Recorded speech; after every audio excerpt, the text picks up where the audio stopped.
course, plenty more have gone on to register first-class 300s in the India squad as Pujara defends. End of the over. Decent enough over from Rhodes. Right on the mark, and he begins with a maiden. Remains 40 without loss. The India side led on first innings by 91. There is a bit of a breeze blowing today. However, I'm not too sure if we're seeing too much sign of this haze lifting and moving away, but we expect it to do so perhaps a little bit later on. It's not rushing about it this morning. Whether the breeze will help with that or not, time will tell, but certainly the County 11 haven't managed to get too much assistance from the cloud cover. It's certainly been the case that the afternoon session has been the session when batting seems not, well, yeah, at times seems to become a little bit easier. Certainly that's when the partnerships have been formed. County 11 losing a few wickets yesterday within their innings of Libby for 12, Yates for 1, Sundar for 1 because he's part of the County 11, and Will Rhodes himself made 11. And we're going to see Jack Carson introduced to the attack for the first time in this innings. His figures from the first innings were 18 overs, 1 maiden, 1 for 71. And the wicket he took was that of Pujara. Had him stumped. Beautiful delivery it was, and a good stumping as well from the teenager Roo. Pujara made 21 in that first innings, and he's going to be bowling to Agarwal to start off with. But yesterday the Carson story was bowling to Virat Kohli. If you missed that, it happened during lunch, during the interval yesterday when Virat Kohli went out for a net. They set up a net for him, one end of the square there, and Carson from the Counties 11 was called in. We're not too sure how that came about, but anyway, next delivery played, started the over square on the offside, but was there bowling along with several Indian bowlers. And afterwards it was Ravi Shastri was having a word with him, part of the India management, and having a good long chat, and John Lewis was there as well, and good delivery again, which is just kept down in front of short square leg, forward short leg should I say. Have we lost? Can you see Hasib Hamid? He's normally in that position there. Where's he gone? He's out on the deep mid-wicket boundary. Oh, he is, yeah. I suppose he doesn't necessarily want to get an injury at the moment, does he? Oh, and that was being hammered down, but straight to the fielder. That short fine leg. Really tried to help it on its way there, did Agarwal, but straight to the fielder. Sharp piece of fielding. And again, still sitting on 40 for no wicket, India. Next ball, a quicker delivery. This time he gets it square and past the man at short fine leg, and therefore that is going to be 4. That's what he's trying to do, trying to find that gap. And he's done so. With a 4, he moves to 26, takes India to 44 for no wicket.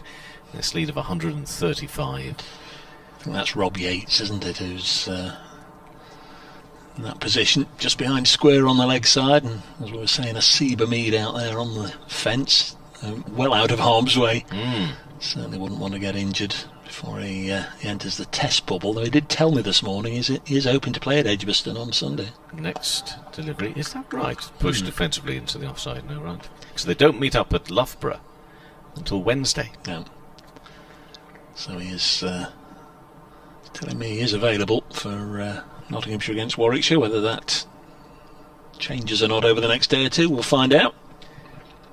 And next ball bowled defensively, played back up to the bowler Carson. And I do need to point out at the end of that over, 44 for no wicket, Agarwal on 26, Pujara on 13, and Rhodes there with 1 over bowled, 1 maiden, and 4 runs coming from Carson's first over. Yes, the thing I need to point out is the first thing you said to him was congratulations on your England call, quickly followed by, but are you still available for Sunday? You did have the decency to talk about England first.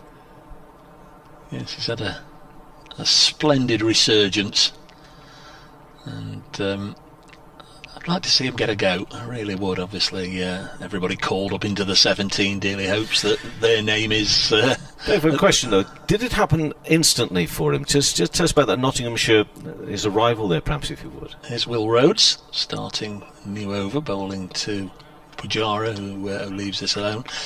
There were signs last year. He didn't get 100 last year. I think he had an 80 odd and a couple of other 50s. But he was effervescent about the place. He was a live wire in the field. He took some brilliant catches. He was bubbly. I've talked to one or two of the other guys, and they said he brings an awful lot to the side, even when he's not batting, to the fielding effort, as the next ball is sent down to Pujara, who defends, and then flipping that back, speaking to people who'd seen him and watched him, and if you like, watched the little bit of a decline over the last couple of years at Lancashire, where he couldn't find a little bit of form, and it just seemed as if that fizz, that bubbliness about him had disappeared. So that had come back. Of course, he'd worked with Peter Moores in the past, so again, it was a coach who knew him and perhaps knew what made him tick when he brought him to Trent Bridge. Obviously, Peter Moores knew all about him and thought he could make it work. Nice looking shot here by Pujara through the leg side. They'll get a couple of runs to move on to 46 without loss. Pujara on to 15. But during the winter, funnily enough, it's something that's not going to happen now. Not appointed Hasib Hamid as vice captain to Stephen Mullaney and appointed him captain for the Royal London One Day Cup.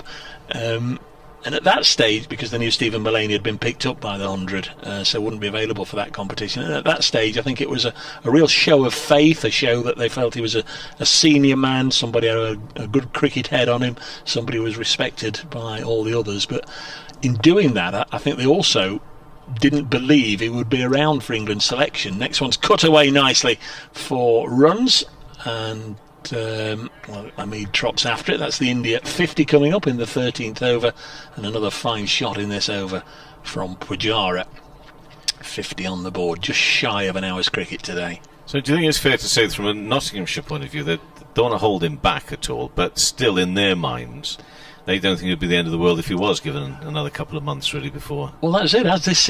When this season started, you sort of felt or could see he'd only scored one first-class 100 in 4 years. Now, that's not the sort of form that's going to get you a call-up in England Test opener, but then he had that magical, marvellous match at New Road. It wasn't a great wicket for the bowlers, but it was a great one for the batsmen, as the next one is pushed to extra cover, and there's no run. 50 without loss, it remains.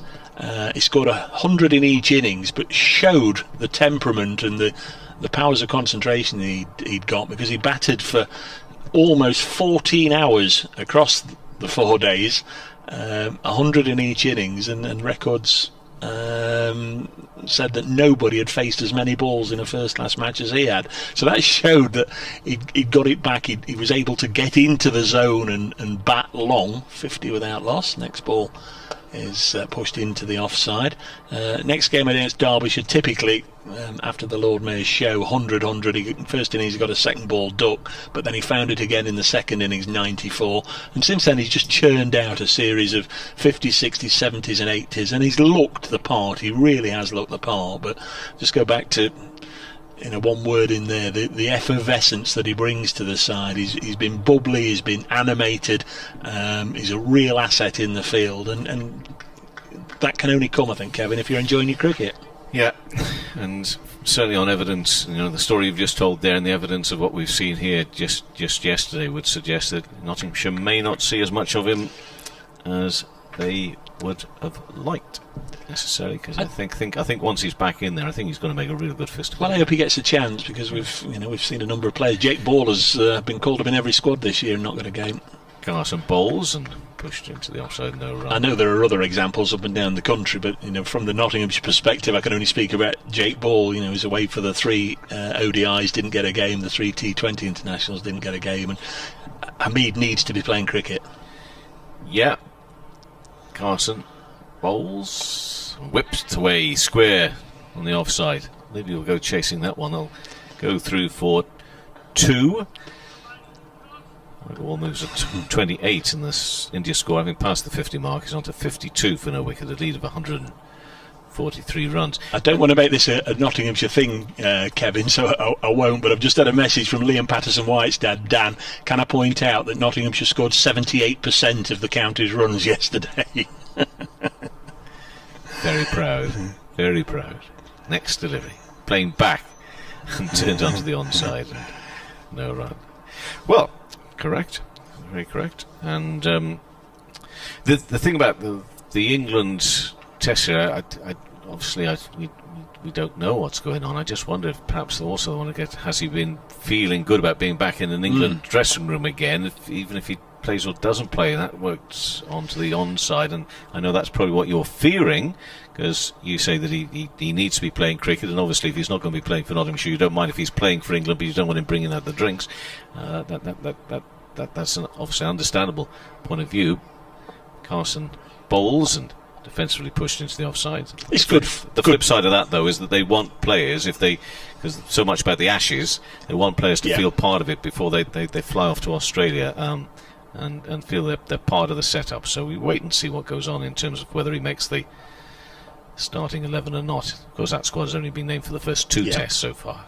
Carson bowls a little quicker, helped on its way. Hamid will look at that, but all he will do is look at it and see it fly over the boundary rope, quite a few yards in front of him out there, in front of the very impressive pavilion. Away to our left-hand side, and that is 4 to finish off that Carson over. So whatever Ravi Shastri was saying to him yesterday, it hasn't worked yet, but give it time, give it time.